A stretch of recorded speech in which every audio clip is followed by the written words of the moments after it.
Hello, আসসালামু আলাইকুম। স্বাগতম আপনাকে। এটা হচ্ছে আইয়ুব নবীর মাজার। এটা হলো পাহাড়ের অনেক সালালা আইয়ুব উপরে নবীর মাজার। মাজারটা।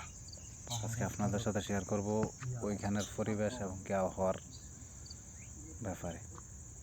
তো নর্মালি সালালাতে আইয়ুব নবীর মাজারে আমাদের দেশের মতো এত খারিফ সিজন ছাড়া এত ভিড় জমজমাট কখনোই থাকে না। আপনি যখন যাবেন হয়তো দু একটা মিশরি ফ্যামিলি বা অন্যান্য এরকম কিছু দেখবেন, আর নতুবা বাঙালি, ইন্ডিয়ানি, পাকিস্তানি। তো এখানে খারিফ সিজনে তো অনেক ভিড়। খারিফের সিজনে মৌসুম থাকে, সালালাতে সব জায়গায় ভিড়।